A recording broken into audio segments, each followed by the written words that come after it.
Talk a little bit about the people piece of this. You start off in a business, you're wearing lots of hats, right? Every hat. Sure. And then you start hiring people. Talk me through when you started hiring, what type of people in the company's growth, and any of the lessons that you might have learned from that.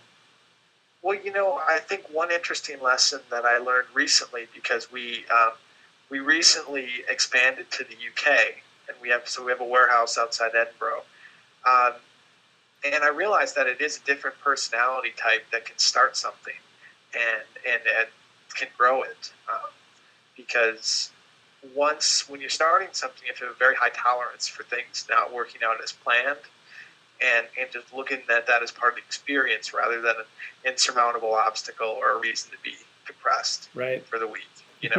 So you have to have these kind of risk tolerances and this ability to just figure out solutions to things. And so when I look at any expansions or new projects we do, more and more you have to look for those qualities. Mm-hmm. But you have to make sure that those same people don't just get bored when they're doing the same thing this month that they did last month, just a little more of it. Right.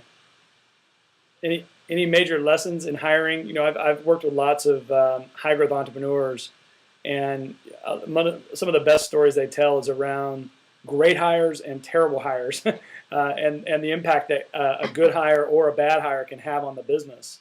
Did you have those kinds of experiences as well from a people standpoint? Oh, sure. I can think of both, believe me.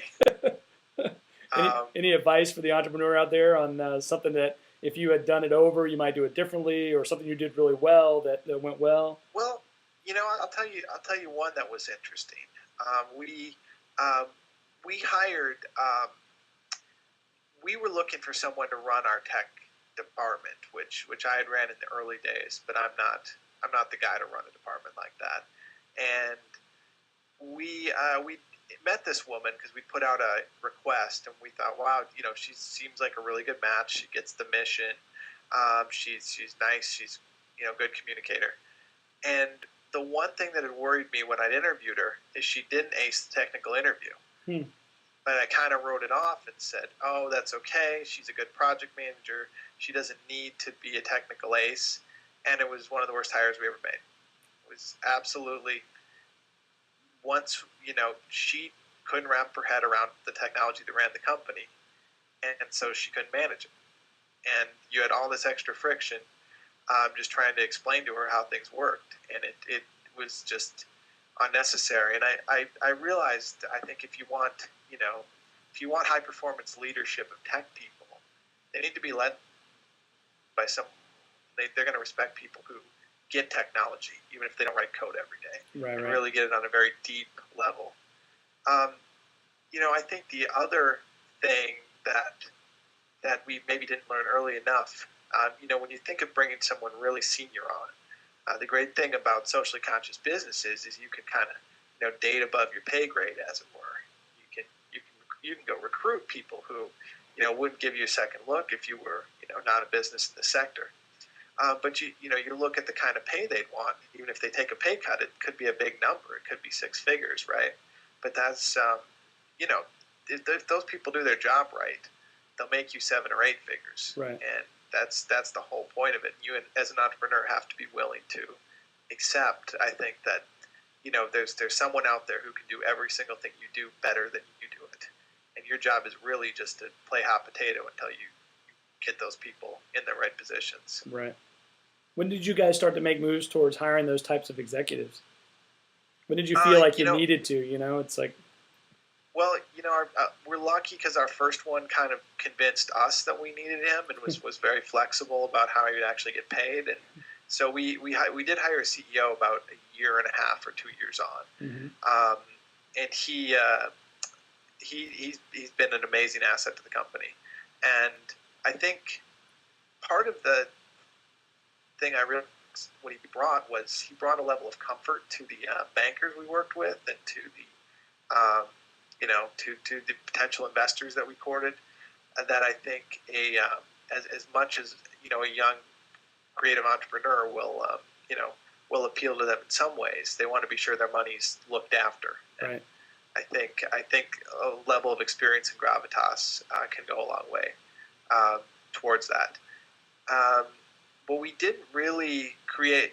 Our second major hire was a CTO who was actually a business partner of mine in college, and we courted him for a long time and should have hired him when we made the bad hire, but we were not sure if he wanted to do it, and we were not sure about the money side. So after that stupid move, then we just made sure that we made him the right offer. Right. And got him on board, and he's been a godsend. Sounds like a big lesson learned. Especially when you're a founder, every penny matters, right? So you think about things from a standpoint of, man, you got to scrape together the pennies, and then when you start hiring people and you're looking at what they need to make to bring their expertise to you, there's a real disconnect there. You know what I mean? There is, and you have to have a business model that can support if you're going to pay a CFO 150 grand, you got to have a business model that they can make 150 grand worth of difference. Right. So you could, if we'd hired a CFO, then after we'd run the first book drive, it wouldn't have, what they did, it wouldn't really mattered. Right. But we hired a CFO about maybe a year ago, a little less, and I wish we'd hired him a lot earlier. Having a good CFO once you reach a certain scale it's so critical. Yeah, absolutely. And that's really what I try to get across to the folks that I'm coaching is there's a timing for everything, right? And it depends on the size of your business and where you're at. It's really the right timing. Timing is everything in this world, and we were lucky to.